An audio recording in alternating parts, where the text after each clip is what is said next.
Coming to you from the Spit Studios in Vancouver, British Columbia, Canada. This is the Spit Sports Show. Happy Tuesday, ladies and gentlemen. Wow, wow, wow. Has there been a whole lot of news in the past couple of days? You would think late June are the dead days of sports, and you would be absolutely right, but that has not been the case in 2026. Caleb, so much to get into today, my man. I just want to get straight into the Van Top story because we have no time to waste today.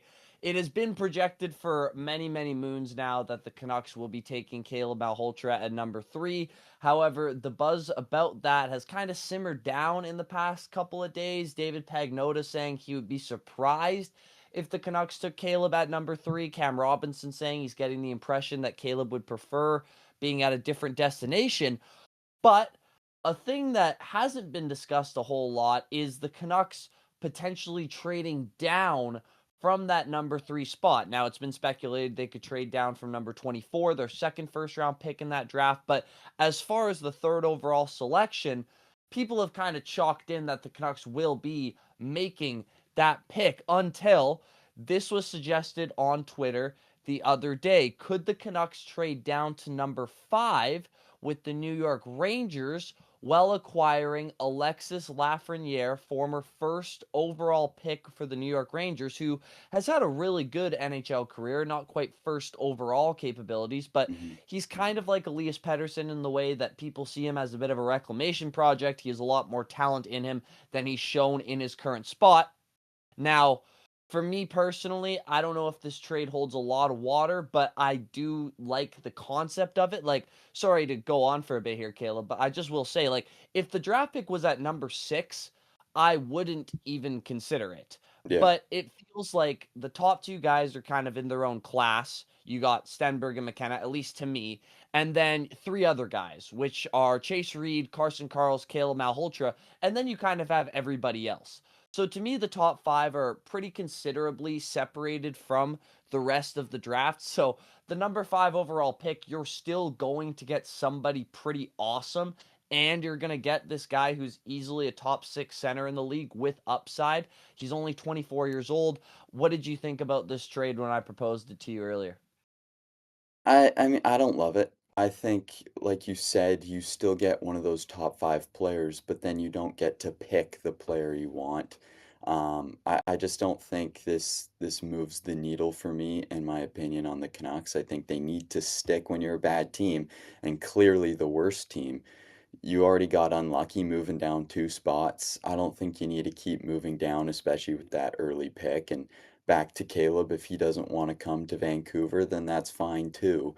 But you need to get one of those elite players and pick the one you want and stick at 3. Obviously, I've mentioned before that I like Malhotra, but it's an anomaly. It's a unique situation. Mhm. And, if he doesn't want to come here, then you go with someone else. You go with Stenberg, you go with Reed or Karls, because those are very good players. So I wouldn't do this move if I were the Canucks. It doesn't Lafreniere, he's 24. Does that fit the Canucks timeline? Yeah, but to me this trade wouldn't make sense for the Canucks. Yeah, I hear you. And to me, the big thing about trading back from number 3 at this point, considering all of the draft swirl, is that you might not have a chance to get, not even might not, you won't have a chance to get Stenberg Oh at yeah, that no. point. All of the mock drafts that I'm seeing are increasingly projecting Stenberg to at least fall to number 3. Now, will the Canucks take him? That's a whole other discussion. But as a fan who would love that option above any other player in the top 5, I think if Stenberg comes to Vancouver, that is a just flat out home run. I want to keep that option at least slightly open. If you're at number 5, he's not falling past Chicago. I just don't see a world in which that happens. No. And like I mentioned earlier, the Canucks already have a Alexis Lafreniere type on their team. Like Petey has a very similar game to what Lafreniere plays right now. They're two-way guys who don't necessarily drive their own line offensively necessarily, but they're very steady top 6 centermen. The Canucks need straight up offense right now Hmm. from their forwards. They have no game breakers. They have no real guys who can contribute more than 80 points a year. Laff hasn't broken 60 points in his career yet. And like you said, he's 24, which does technically fit the Canucks' rebuild. It's not old by any means, but it's the same age as like Marco Rossi, right? Like Yeah. it works, but when these players are entering their prime, they're probably going to be wanting to at least compete. And I think the Canucks are still probably 3, 4, 5 years away from even being in a firm playoff spot, if that makes sense. So it's Yeah. not my favorite idea either. I can understand the appeal. Again, if the trade was back to number 6, I would say I would hang up the phone immediately. But in terms of the asset of Lafrenière, I don't know how it fits for the Canucks long term, which is the only way they should be thinking right now. Yeah. No, I fully agree with that, and especially considering that he's not a guy that's going to bring a lot of points. Whereas if you get Malhotra, that's a guy who it's just question marks all around the board. Obviously, Rossi is better than Lafreniere. Coots is coming up, so I think there's maybe too many cooks in the kitchen in a way if you bring in Lafreniere. Mhm. But if you do have too many cooks in the kitchen, that next cook needs to be a chef because Lafreniere is not that guy that's going to bring in a ton of points. And that's like you said, they need another high offensive productive guy, and that's what I think Stenberg could be. So you really should be focusing in on Stenberg and Malhotra, and I don't think you'll get either player at 5 because I think the Rangers would want Malhotra at 3 probably. Yeah, and to me, it was confirmed who I really wanted when I saw on Twitter that the Canucks were projected to take Stenberg in, I think it was the Daily Faceoff's newest mock draft, and I think the last one they're doing.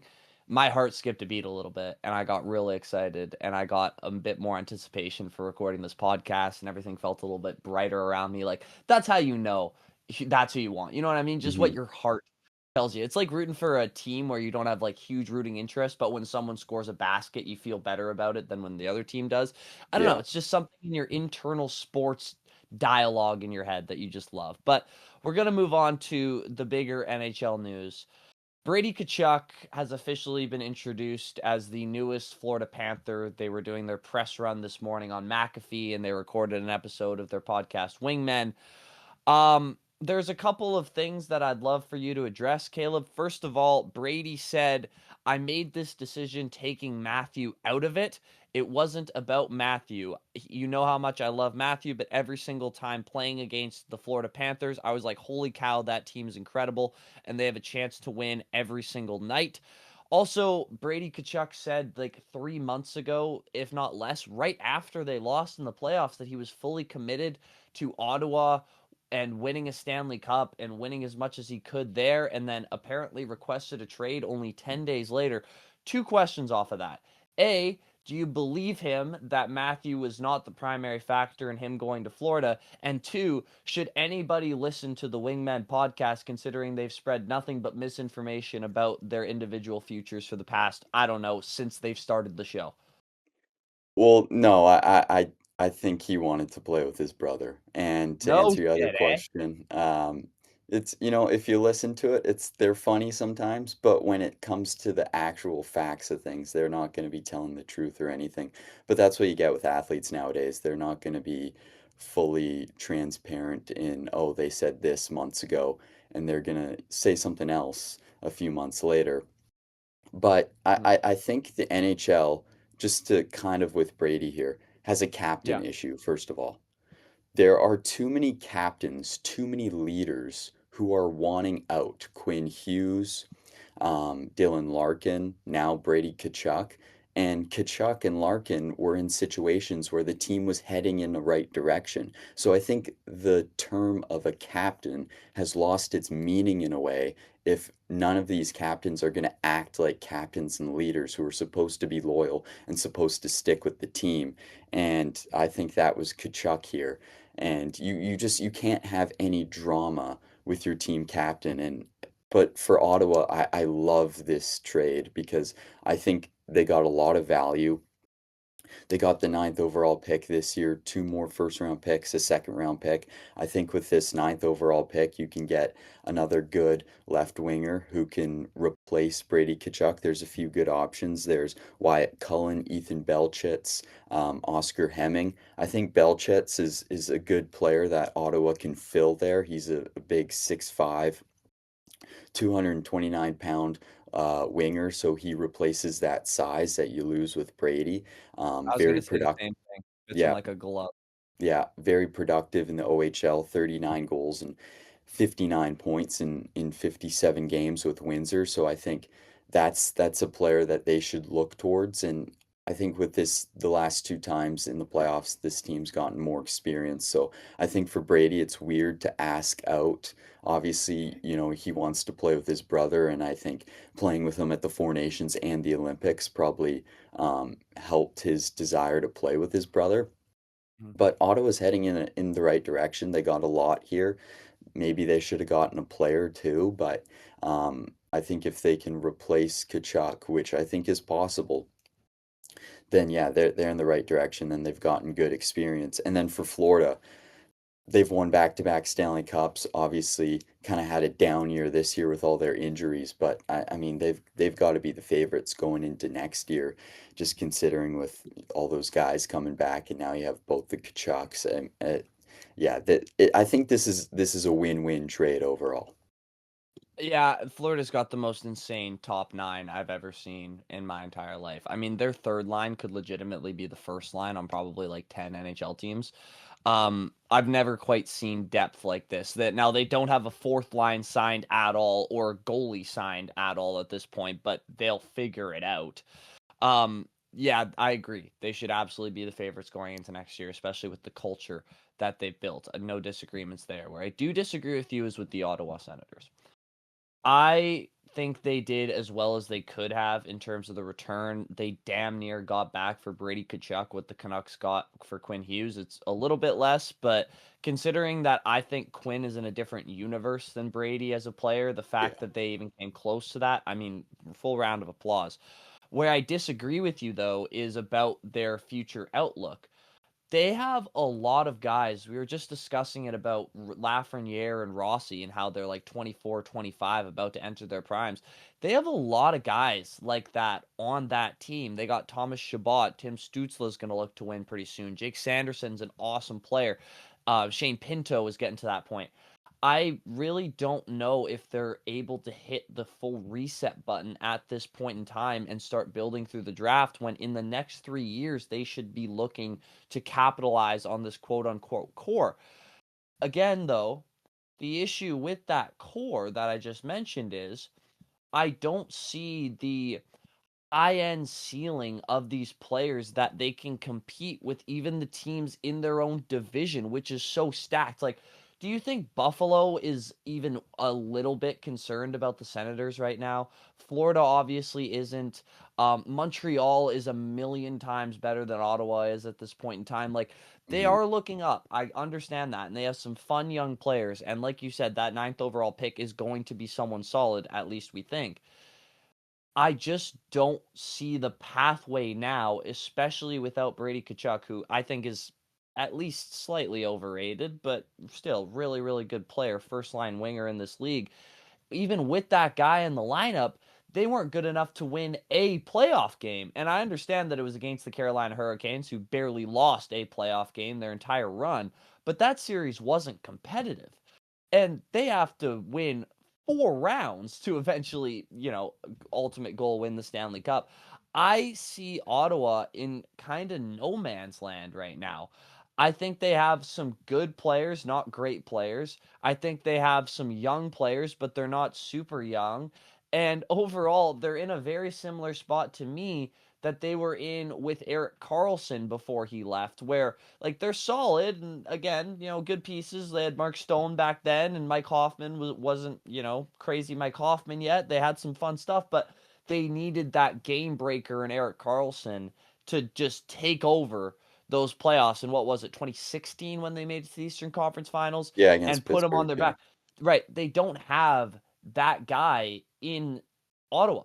And to me, all of their pieces combined are not comparing to any of these top end teams, especially in this NHL nowadays that's in a flat out arms race between Vegas and Florida and who are some other teams that I was thinking about in the because I was thinking about Werenski. Like I said, Buffalo's awesome. Minnesota is still trying to get better. Like Mhm. I just don't know where the high end talent is for this team. And I know this sounds brash, but they might be better off looking to trade a guy like a Jake Sanderson for someone younger and try to kind of reset because I just don't see the cup ceiling with this core.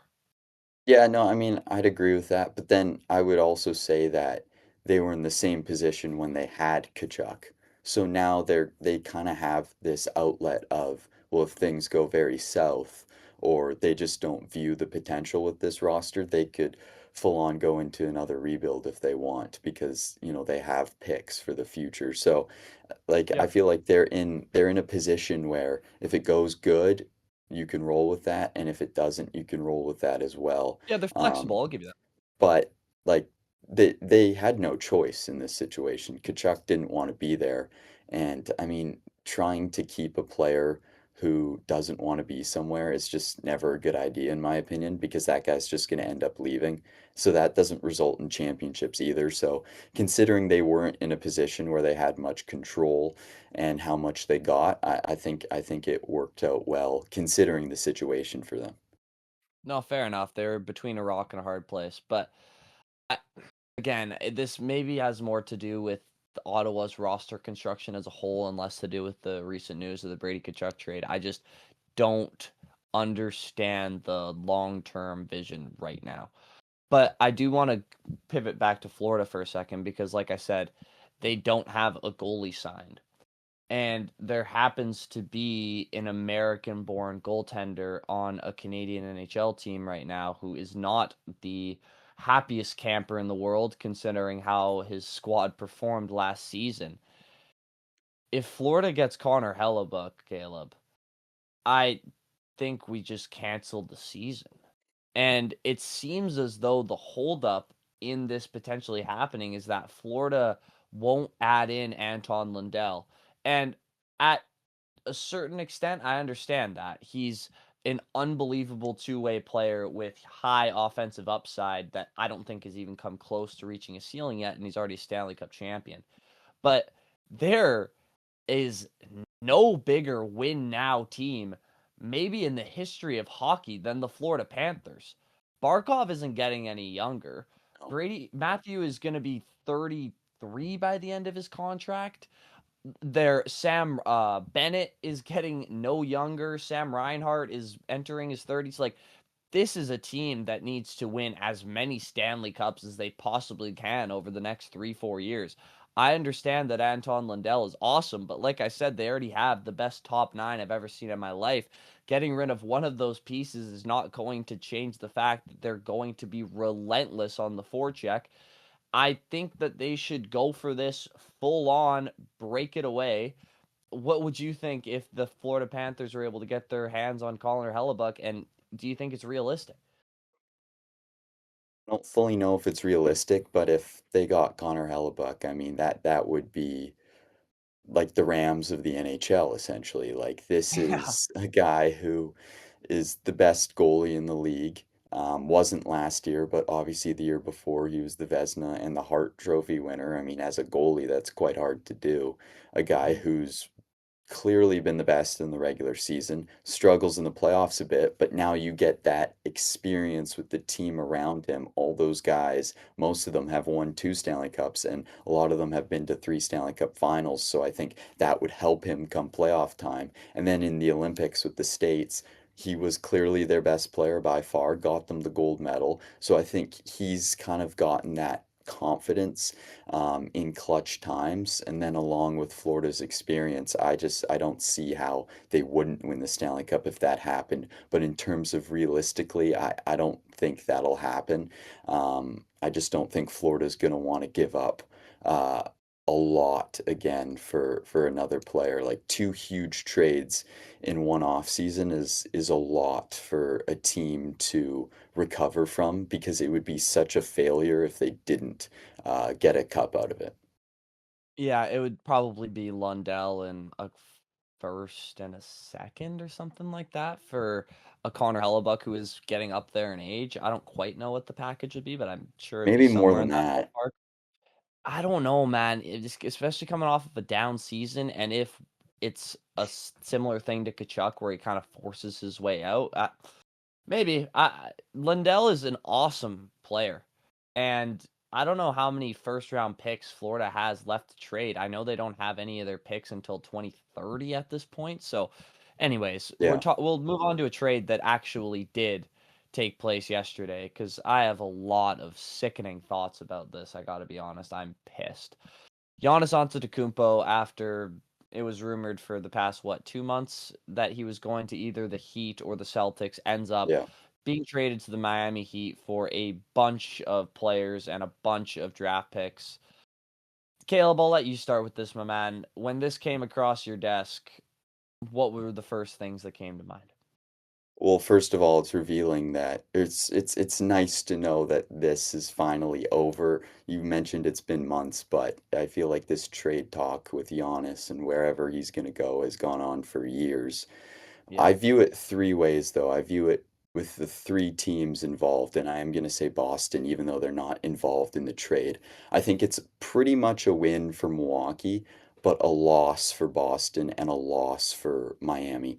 The reason why it's pretty much a win for Milwaukee is because they get a lot of pretty decent players, a lot of great picks, and I think they maximized again what they could get for Giannis considering he wanted out, considering they didn't have the control. But I say pretty much a win because they really should have traded him a season ago or 2 seasons ago Yeah. and gotten even more. I mean, this, like, as a year ago, Giannis was clearly the third best player in the league behind Shea and Jokic, and he was healthy too. They would have gotten much more if they traded him then.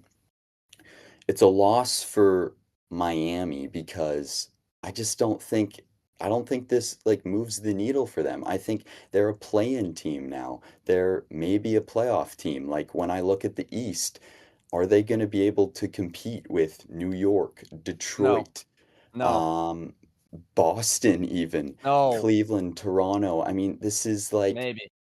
but again, those are maybes. And you traded away your entire team for a guy who I agree is an all NBA player when healthy, but that when healthy matters a lot because if Yeah. he's not healthy, this is to me at max a 30-win team. And then for Boston, it's also a loss because I think Giannis would have put Boston over the top and they would have been the favorites in the East. But now you don't get Giannis. You got Jaylen Brown, who probably doesn't want to be there now We'll after get into all that. these trade talks. So all you did was not get the star player, and your other somewhat star player is now unhappy there.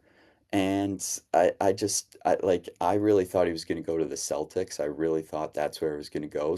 So I thought it was a bit of a surprise that he went to Miami, but I mean, Milwaukee's not going to care who he goes to. It was going to be one of those two teams, and I think lucky for Milwaukee, they get a win in this trade. And somehow, again, not it's not about Giannis, the player. It's about the trade and the system and how it all works out and fits. And I just don't think it worked out for Boston or Miami. Yeah, to pull back the curtain a bit on how the sausage gets made of this show, like we obviously have a pretty good idea of what we're going to talk about the day before. And as the rumor mill was swirling yesterday, and Shams was saying, "Oh, by the end of the night, this trade is going to go down. It's going to happen before the draft." I had like 2 pages of notes written down of what Giannis on Boston would look like because I was 100% convinced that that was what was going to happen because that's what made the most sense. Flatly, I think this trade sucks for everybody. Everybody. I think it sucks for the Milwaukee Bucks because I thought Giannis was going to be a Tim Duncan type player, stick with one franchise. He won them a title already. There was really no pressure on him for the rest of his career if he was just going to chill in Milwaukee and make his $300 million. I think it sucks for the Heat because they just got rid of their future and all of their fun pieces, and I think they're still going to suck. they have a completely redundant front court with Bam and Giannis, who individually are very good players. But you need to explain to me, or someone does, how the hell these two guys are going to work together. Pokemon, how you like evolve into different forms or whatever. Like Yeah. Giannis is just like the Charizard to Bam's Charmeleon. They're two versions of the exact same player. Rim protecting, athletic fours or fives who can't shoot a lick, and they want to perform the exact same way on the offensive end as as floor spacers, including alley oops and roll gravity and vertical spacers. Like they play very similar games to each other. They're going to lose Norman Powell, Miami is, who I think was their best backcourt player because they simply don't have any money left. And like you said, for the Celtics now, they have a team which is still awesome, but it's not awesome when Jaylen Brown requests his trade, and apparently they're actively looking to shop the guy. And to me, the best piece you can get for Jaylen Brown is like, I don't know, Kawhi Leonard or Yeah. Joel Embiid, or like Well, I'm trying to think of trades, and I was earlier today of what they might do. I'm out of ideas. Like they could get Jonathan Kuminga from the Hawks and Nikhil Alexander Walker. Like to me, yeah. the Celtics are kind of stuck in no man's land right now when they already had a duo who dropped 60 points on average in a final series and won a title. So this trade sucks for everybody. It sucks for fans because this is so boring. Like Giannis on the Celtics would have been so much fun because they would have had to play a completely new style of offense. Like Missoula Ball would have been dead. They would have had to start a whole new pick and roll system without 5-out spacing. This stinks. There is one redeeming thing that could happen that could make this all go away, though, and all of my despair evaporate. If LeBron goes to Miami, I'm all in. I'm all in. I can't wait. I want Miami to win the championship. They won't, because again, they have no backcourt, and they're still probably going to be like the 4 seed. But I'd be interested, and it would at least make it fun. Do I think Yeah. that's going to happen? Absolutely not. That's the only thing that to me can go down where I'm not just completely bored and depressed and as a sports fan, just wishing of what could have been with Giannis and Jason Tatum together.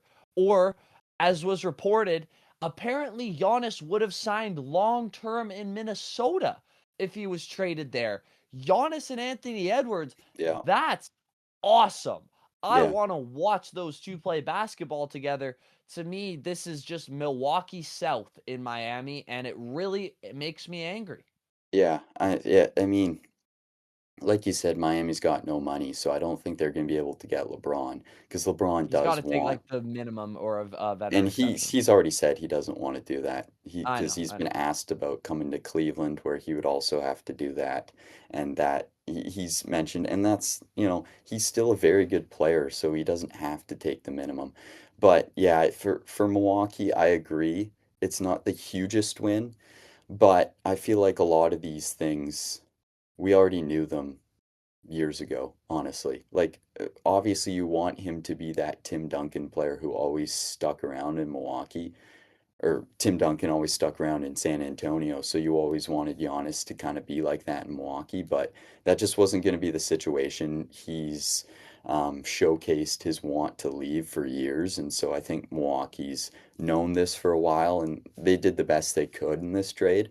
But yeah, with Boston, I mean, Jaylen Brown, I feel like his entire thing this year was to prove that he is a number one guy with no Jason Tatum, and Mm-hmm. he wanted to be traded to another team, and yeah, I don't think they're going to be able to make it work with JB in Boston. So now you're going to lose Jaylen Brown and not get Giannis. And Jaylen Brown, by the way, was like a top five player this season in the regular season. Like he was an MVP caliber player. So yeah, this is a huge loss for Miami and Boston. And again, it's not because Giannis isn't a good player, but with his injury issues in Miami, I don't fully love it. And it's not a championship level team, in my opinion, whereas Boston would have been if they got Giannis. Yeah, totally agree. Like I said, makes me sad. This feels like the most boring outcome imaginable and the most depressing outcome for the most amount of franchises. And I wonder what the trickle down effect is going to look like for Anthony Edwards, because we're not going to get fully into the Julius Randle trade, but he was traded to Brooklyn yesterday just before Giannis was dealt. Yeah. And the point I brought up to you earlier was he went to the Western Conference Finals with Karl Anthony Towns. They were very good friends. They trade him away for Julius Randle, who comes in and is Julius Randle, one of my least favorite players in the NBA flatly. He's terrible in the playoffs and he jacks up bad shots. So when Julius Randle was Julius Randle, for some reason, Minnesota and Anthony Edwards were very surprised by this, and they traded him away for a pack of peanuts so that they could re-sign Io DeSumo, who they already had on their roster. So they're not gaining anything or improving their team from what wasn't good enough to even compete with the Spurs late in that series. I don't understand what Minnesota is doing, and it seems like Ant doesn't either, as it's been reported by Windhorse and Haynes that he might be the next superstar who wants out of there. Just the butterfly effect of this trade and the Randall trade before it, I think are going to be felt for years on end, to be totally honest with you, because if I'm Anthony Edwards right now and I see the string of events that have happened since we traded Karl Anthony Towns, he almost wins finals MVP for God's sakes, outplays Victor Wembanyama for I'd say 3 out of those 5 games, if that's fair. Yeah. It's just not a good look at all for that franchise who are trying to get out of the mud for the first time since they had Kevin Garnett on their team. No, I agree. And especially in the West where it's Oklahoma City, it's San Antonio. I really think Dallas in the next few years is gonna be on the come up. I would love to say Denver, but I don't like Denver's always gonna be there when Jokic is in his prime. So yeah, Luka's still on Minnesota. the Lakers. Luca and the Lakers, yeah, the Lakers have some work to do, but they're can always give Minnesota trouble. So yeah, I don't love Minnesota. I think they're kind of an overrated team, Hmm. especially watching them in that San Antonio series. To me, it kind of felt like a different level when San Antonio was beating them. So yeah, I mean, Ant must not be happy there now, like you mentioned, but I think that'll be interesting. One more thing I want to mention about the Giannis thing, though, Yeah. because I know Bucks fans will be upset about losing Giannis, as you should. But other than the Luka Doncic trade, has there ever been a time where a superstar's been traded and it was like truly a loss for the team that traded away the superstar? Because I feel like whenever a superstar like Giannis is traded to another team, people will always overreact. In the NFL with Myles Garrett just being traded, people will always overreact. But when you're in a rebuild, that is what you need to do. And a lot of these teams, Miami in the NBA, I think of the Steelers in the NFL, are not very proactive teams who sometimes refuse to enter a rebuild mode. But at least with Milwaukee, they're being proactive and doing that because they know they need to enter that to finally become the team they want to in the future. And so I think just the overall overreacting of when superstars get traded is just to me not like a realistic thought. Like this is a great move for Milwaukee in terms of finally being able to deal with this and get it done. And I got to give props to them. I think they made the best out of the situation they were in. Speaking of the Browns, funny enough, Jimmy Haslam at the trigger of both of those Yeah, moves. owners of Um, both. I just two examples came to my head when you talked about, superstars. This one was forced, but Kareem leaving Milwaukee originally, that didn't work out very well for the Well, Bucks. no, I was just talking recently Um, though. no, I and well, the other one that I was thinking of is James Harden getting traded from the Thunder. when they wouldn't cough up the extra, what was it, $5 million to keep him around. Yeah. Now, if he stays in Oklahoma City, do they win a title? We'll never know. But I think we can acknowledge now, considering what he did in Houston, that that was legitimately worth the upheaval that was active at that time on the internet and throughout newsrooms and whatever. But besides that, like I'm going through my, trade machine brain. Like I agree with you. It's tough, especially when you're forced into that kind of position as a team. Just like the Yeah. Bucks were both times, to be totally honest with you. Exactly. Um, I but I just wanna say, though, with that Harden trade, though, like, would you really consider like, he was great in Oklahoma City, and I kinda view him as, like, a Dylan Harper in San Antonio right now when he was with the Thunder, like, a very good player, but would you consider him like they lost a superstar? yeah, A I think future if Dylan Harper superstar. left the Spurs right now, I'd say they lost a superstar. So, yeah. Yeah, I wouldn't agree with that. I would say to be a superstar, it's like because then I could be like, well, then, the Clippers technically lost a superstar in Shea, but I just don't think at the time. They did. No, Like they had they to. did, but But what I'm talking about at the time. Like, no one knew what Shea was going to become, and kinda the same with Harper if he ever gets traded, and with Harden, but I'm talking about, like, full-on, full-blown superstars, Giannis, superstar in their Luka. prime, established, got it. I Exactly. I understand. I just yeah, I mean, if you were to trade Dylan Harper right now, just to use your analogy, I would be like, yeah, I don't. That seems like a superstar lost, at least for the next however long. But I get what you mean. Yeah, We're gonna move on quick because there has been some more just history made that I feel incredibly privileged to be able to watch. To be honest, like uh, Lionel Messi has become the greatest goal scorer in FIFA World Cup history 8 years after announcers said it was surely his last World Cup yeah, back in 2018. He had next to no success at the World Cup or even the international level. He had heartbreak in the Copa America finals and could never make it out of the round of 16 forever, even when Argentina was great. And in these last two World Cups, he has completely revitalized his reputation internationally and has established himself firmly as the greatest of all time to most people. And he's gotten to the point where there are certain athletes who reach a level, Caleb, as to where every single time they play, it feels like history is being made. It feels like a museum mhm, is coming to life in front of your eyes.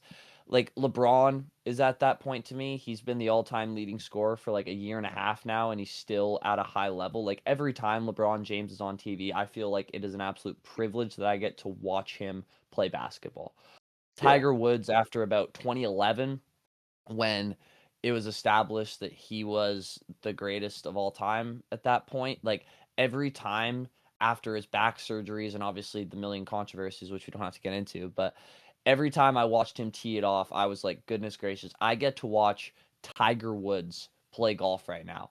How lucky am I?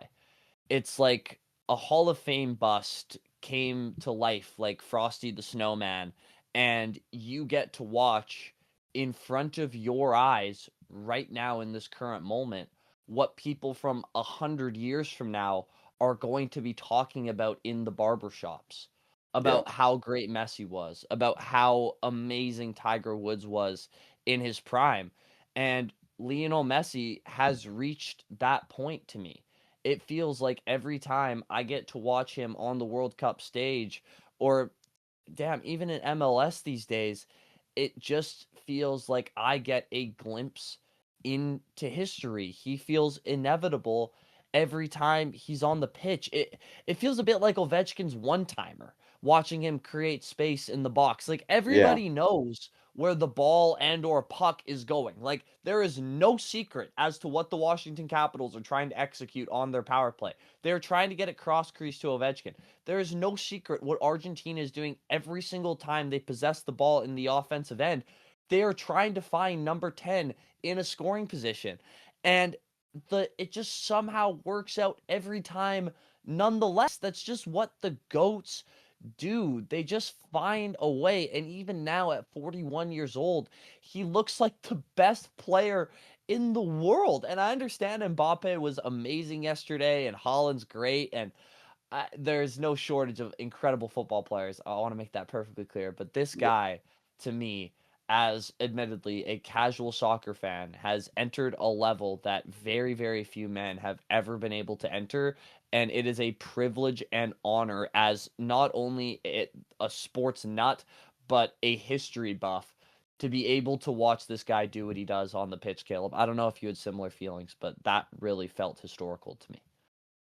Yeah, I would like to mention Harry Kane, another guy who I think has done really good in this tournament. But no, I Yeah, fully maybe agree best with. striker in the world. Yeah, I think he's gonna get the Ballon d'Or this year. But Messi, I mean, other than the Olympic gold medal with Argentina that he won, I think in like 2008, the entire Mm. thing about him was the lack of international success in terms of actually winning it all. And he's got the Copa America now. He got the World Cup. He's got, I think, one, maybe two golden balls. Funny enough, all-time leading World Cup goal scorer, but he's never gotten the golden boot, which is given to the best goal scorer in a tournament. So it shows his consistency and, how those goals span over a ton of tournaments. Um, but yeah, one of the greatest World Cup players of all time. I would say the greatest player of all time. I wouldn't say the greatest World Cup player of all time. I would still have like Pele and Maradona, Beckenbauer, maybe Buffon, the Brazilian Ronaldo, maybe even Mbappe too, who's played in like three Zidane. less tournaments. Yeah. Who's played in like three less tournaments and is only two goals behind. I mean, we could be at the end of the tournament and Mbappe's got the World Cup goal scoring record. So it's amazing how all that's shaping up. But yeah, Messi, I mean, the fact that he scored all of Argentina's goals, I kind of like that he missed the penalty too, because then he got the goal on like obviously a penalty is an actual goal, but now people can't use that against him because people will always try and criticize greatness any way they can. So, Of but course. yeah, it's special to see and definitely the greatest of all time in my books. Yeah, and just to say for like the World Cup argument, like Pele would probably be the all-time leading goal scorer. They just didn't play as many games back then. Yeah, There weren't as many countries in the World Cup. But if you want to talk about just pure dominance, he won three of them, and he was obviously the driving force behind each and every one of those Brazil teams. But to go back to Messi for a second, like Argentina isn't Brazil.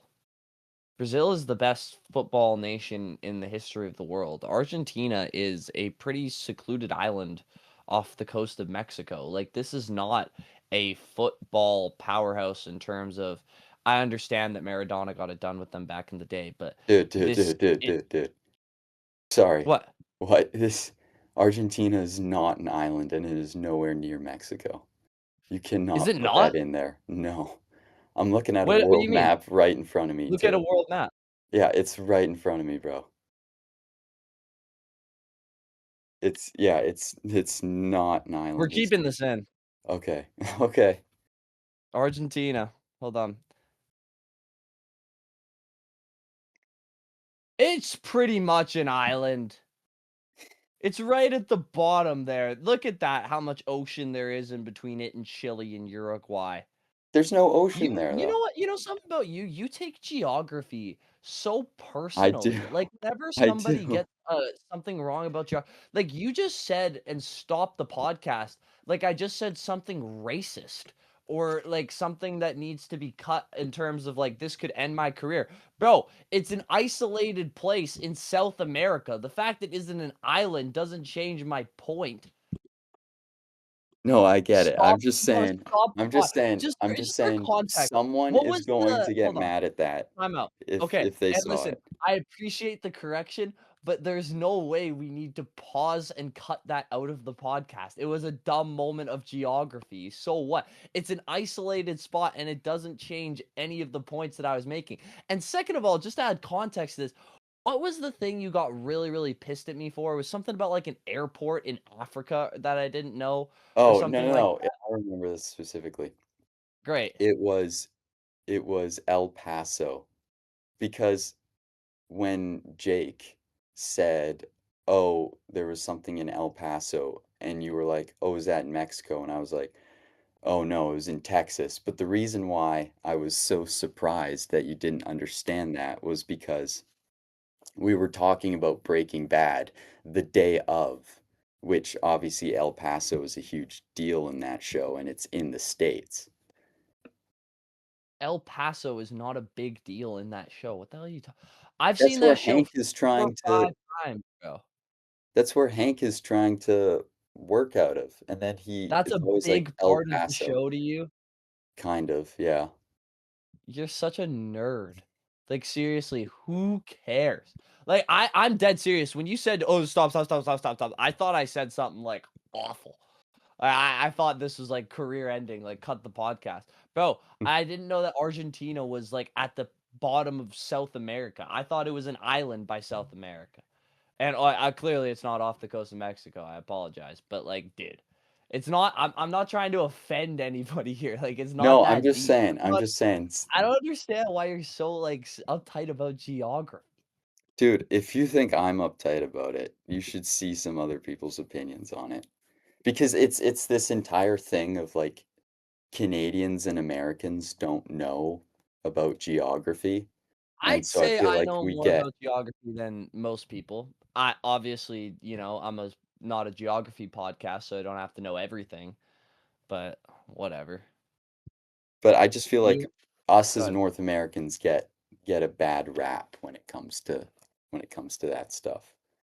Well, let's do European geography and stuff like that that has to do with like World War II and World War One, and we'll see how that happens. Because I got those maps like memorized in my mind in terms of like where they marched and stuff like that. So sue me.